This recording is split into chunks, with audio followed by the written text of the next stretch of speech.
Dandakaranya one की किंवदंती क्या है, आइए जानते हैं इस वीडियो में। दंडकारण्य वन से जुड़ी पौराणिक कथा कुछ इस प्रकार है। सतयुग में मनु के पुत्र महान राजा इक्ष्वाकु हुए थे। सूर्यवंश को स्थापित करने वाले इस राजा के 100 पुत्र थे, जिनमें सबसे छोटा पुत्र मंदबुद्धि था। दरअसल उसका आचरण धर्म संगत नहीं था। वह अपने पिता की एक बात नहीं मानता था, जिसकी वजह से उनके पिता उसे रुष्ट रहते थे। इसी कारण से उसका नाम दंड रखा गया था, क्योंकि प्रसिद्ध राजा इक्ष्वाकु की कुशल राजपाट के लिए वह एक सजा के समान ही प्रतीत होता था। अपने पुत्र के ऐसे आचरण के चलते राजा ने उसे खुद से दूर कर लिया, जिसके लिए उसे विंध्य और शैवल पर्वतों से घिरे पूर्वी मध्य भारत का शासन सौंपा गया। वहीं राजा ने शुक्राचार्य को दंड का गुरु बनाया, ताकि अपने पुत्र की किसी कृति के चलते भविष्य में परेशानी का सामना न करना पड़े। उसी दौरान अपने राज्य मधुमंता में स्थित गुरु शुक्राचार्य के आश्रम जाकर दंड ने शास्त्रों का अध्ययन करने का निर्णय लिया। उस सुंदर आश्रम में गुरु की रूपवती कन्या अर्चा भी रहा करती थी। एक दिन दंड की उस पर कुदृष्टि पड़ गई और वह मर्यादा को भूलकर उसके साथ दुराचार कर बैठा। जब अर्चा ने अपने पिता से पूरी घटना बताई तो अपनी पुत्री की दशा देखकर गुरु शुक्राचार्य क्रोधित हो गए और उनकी आंखों का रंग सूर्यास्त के रंग के समान हो गया। उन्होंने एक श्राप दिया। उस विश्वासघाती शिष्य के लिए जो कुछ भी बनाया था उसे नष्ट करने की कसम खाई। उन्होंने एक शक्तिशाली मंत्र का जाप किया और राजा को श्राप देते हुए कहा कि अगले 7 दिनों के भीतर उसका सारा राज्यपाट सहित नाश हो जाएगा, यहाँ तक कि उसके राज्य से 100 कोस दूर तक शराब के प्रभाव से शमशान सा नजारा दिखेगा। यहाँ किसी भी जीवित जीव जंतु का कोई चिन्ह शेष नहीं बचेगा। यह श्राप देने के बाद गुरु शुक्राचार्य ने अपनी पुत्री से कहा कि वह उसी आश्रम में सरोवर के निकट रहकर ईश्वर की आराधना करे। जो जीव इस अवधि में उसके निकट रहेंगे फिर नष्ट होने से बच जाएंगे। और इस तरह महान सूर्यवंशी राजा इक्ष्वाकु के पुत्र दंड का समूल नाश हो गया। जिस राज्य में कभी सुख संपन्नता की धारा बहा करती थी, वहाँ 7 दिनों के बाद शमशान जैसा सन्नाटा पसर गया। जहाँ कुछ समय पश्चात ऐसा घना जंगल उत्पन्न हुआ जिसके भीतर सूर्य भी प्रवेश नहीं कर सकता था। इसके बाद से ही उस स्थान का नाम दंडकारण्य पड़ गया। इस विशाल और भयानक जंगल का नाम दंडकारण्य रखा गया, जिसका अर्थ है दंड का जंगल। दंडकारण्य में राक्षस और पिशाच जैसे कई घातक जीव राक्षस रहते थे।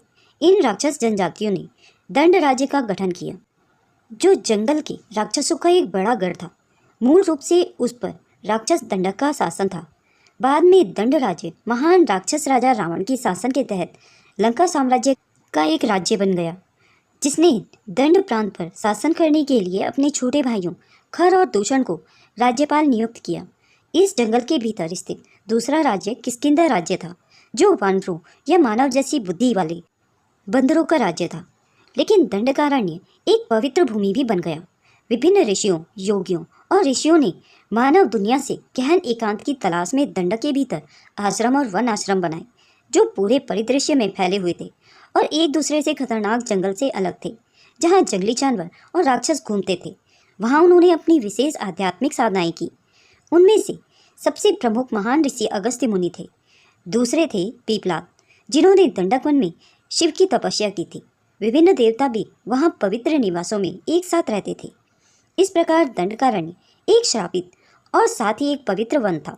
प्रकाश और छाया, जंगल सुंदरता और भय से भरा हुआ। इतिहास में इस स्थान का कई जगह वर्णन मिलता है। दंडकारण्य में रहने वाले लोगों को दंडक कहा गया। ऐसा माना जाता है कि त्रेता युग में इस जंगल से गुजरकर विंध्य पर्वत पर योगियों को तप करने के लिए वांछित एकाग्रता की प्राप्ति होती थी, जिसके लिए इस वन में उन्हें पहले कई तरह के असुरों, राक्षसों का सामना करना पड़ता था।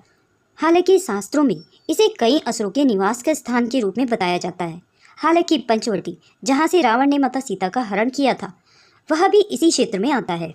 रामायण में श्री राम, माता सीता और लक्ष्मण ने अपने वनवास का कुछ समय दंडकारण्य क्षेत्र में रहकर और वहाँ की यात्रा करके बिताया था। और रामायण की कई प्रमुख घटनाएं, रोमांच और युद्ध वहाँ हुए थे।